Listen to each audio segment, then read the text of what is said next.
friends, welcome to Funny Toyo Surprise. Cinderella, adapted from Perrault.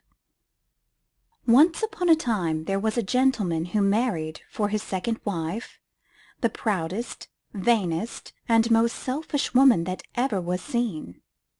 She had 2 daughters, who were exactly like her in all things.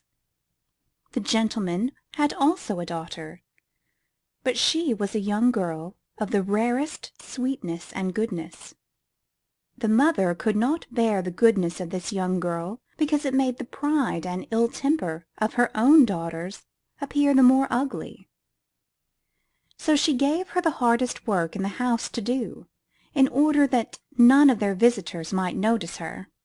She had to scour the dishes, scrub the floors, and clean the whole house from top to bottom.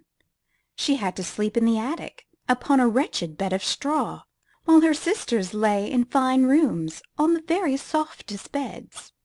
The young girl bore all this patiently, nor did she make her father unhappy by complaining to him of her lot.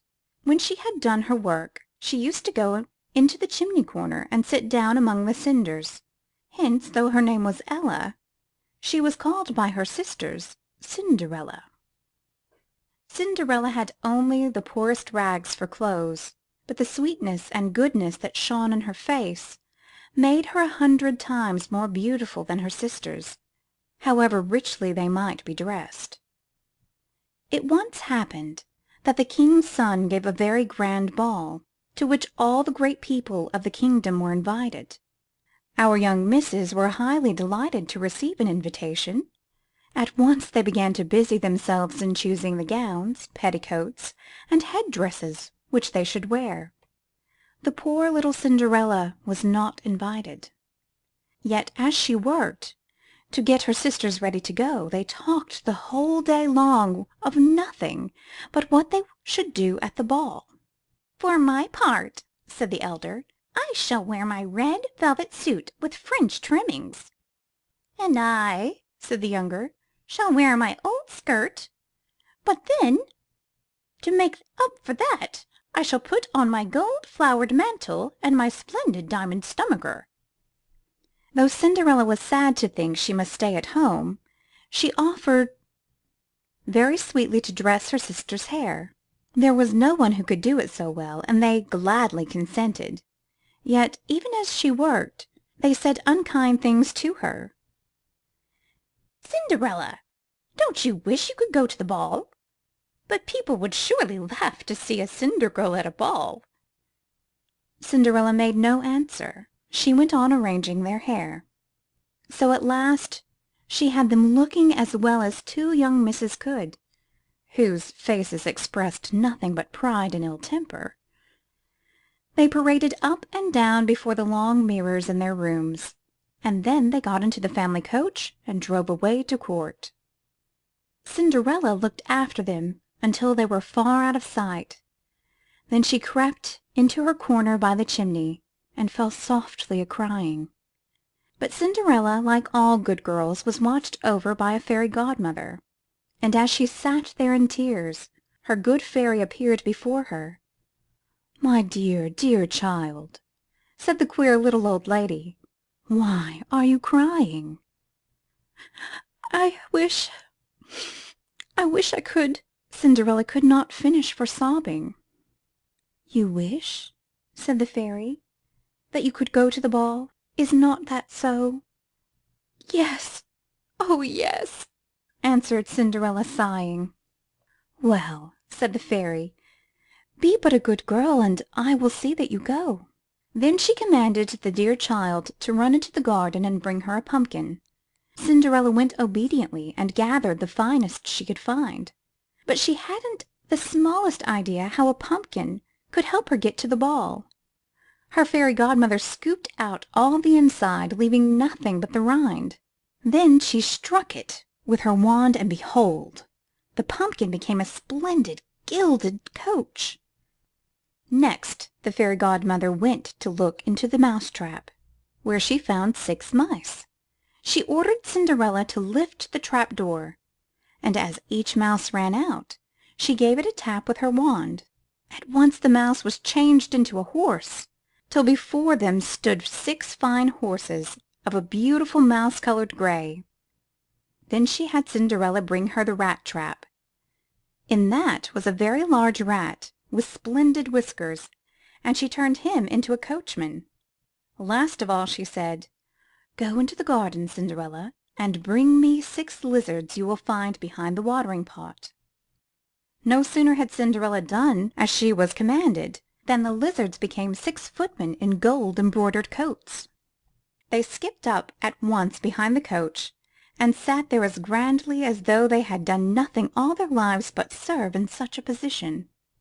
The fairy then said to Cinderella, "Now you see a carriage fit to take you to a ball. Are you not pleased with it?" "Oh, yes," cried Cinderella, "but must I go as I am in these rags?" Her godmother simply touched her with her wand, and at the same moment her clothes were turned into cloth of gold and silver, all decked with jewels. Then the fairy gave her a pair of the prettiest glass slippers in the world, and said, as she stepped joyously into the carriage, "This one command only you must obey. Do not on any account stay at the ball after midnight. If you do, your coach will become a pumpkin again, your horses mice, your coachman a rat, your footmen lizards, and your clothes the same rags you wore before." Cinderella promised to obey, and then she drove away. The king's son, being told that a great princess whom nobody knew was come to the ball, ran out to receive her. He gave her his hand as she alighted from the carriage, and led her into the hall where the company was gathered. At once when she appeared, there fell over all a deep silence. Everyone left off dancing, and the violins ceased to play.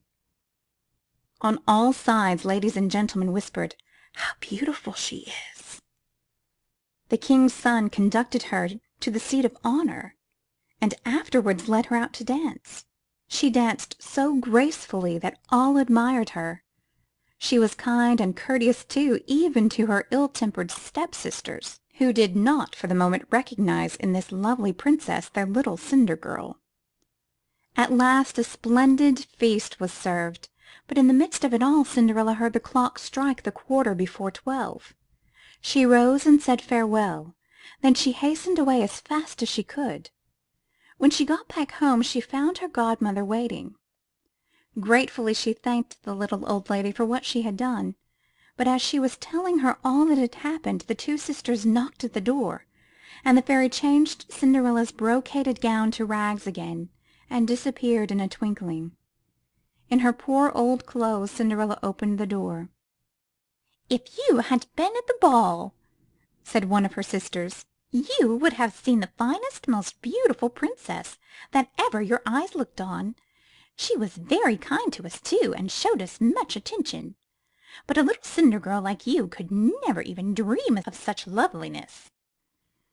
Cinderella asked if they knew the name of the princess. "No," the stepsisters answered. "No one knows her name, but the king's son would give all in the world to learn who she is." The next night the prince asked everyone again to a ball, that he might once again see the beautiful princess. Cinderella's 2 sisters went, and when they were gone and the house was still, her godmother came as before and made Cinderella ready. The dress she wore on the second night was even more lovely than the one she had had at first. The king's son welcomed her with beaming eyes, and was always by her side. They danced with the same grace and beauty to the same lovely music, and they feasted as before. But when the clock struck a quarter to 12, Cinderella remembered her godmother's words and went obediently home. The third night the king's son gave still another ball. Once again the 2 sisters went, and after them Cinderella. Not a thing was less fine and splendid, not a person less kind and courteous than on the 2 nights preceding. Indeed, the music was so beautiful, the movements of the dance were such wonders of harmony and grace. The night was so bright, and everything was so full of joy that Cinderella never once thought how time was flying. Suddenly the great clock of the palace began to strike 12. 1, 2, 3, 4. When she heard, Cinderella fled. Nimbly as a deer she ran. 5, 6, 7, 8. She was on the broad steps outside the palace. 9, 10. One little glass slipper fell from her foot, but she dared not stop to pick it up. 11, 12. Her clothes all turned to rags. Her coach disappeared. Mice, lizards, and rats scampered off in the darkness. As fast as she could, Cinderella ran home. All she had left of her finery was one little glass slipper, the mate to the one she had lost. In great dismay the prince ran out from the palace after her. Not a sign of her was anywhere to be seen. The guards at the gate said no splendid princess had passed them. They had seen nobody but a poorly dressed country girl, who ran as if for her life. The prince was very sorrowful, and he had a search made everywhere.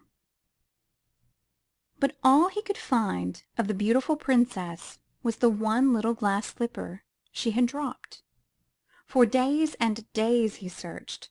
Then at last he had his servitors march up and down through the length and breadth of his kingdom, giving notice with sound of trumpet that every lady in the land should try on the little glass slipper. So small it was he knew that none but the rightful princess could wear it. Hence he gave orders that whoever could get her foot into it should come to the palace and be his bride. They began by trying the slipper on the princesses, then on the duchesses, then on the other ladies of the court. Not one of them did it fit. At last it was brought to Cinderella's two proud sisters, who each did all she could to squeeze in her foot. They pinched up their heels and drew in their toes, but in vain. Cinderella meantime stood by and watched what was going on. She knew her slipper, and when her sisters had failed, she said to them modestly, "Let me see if it will not fit me." The sisters burst out a-laughing. "Could a Cinder girl wear such a slipper?" they cried. But the messenger who was sent out on the search looked earnestly at Cinderella, and finding her very beautiful, he said it was but fair she should try it. So Cinderella sat down, and the gentleman put the slipper on her foot. Behold, it went on easily and fitted her like wax.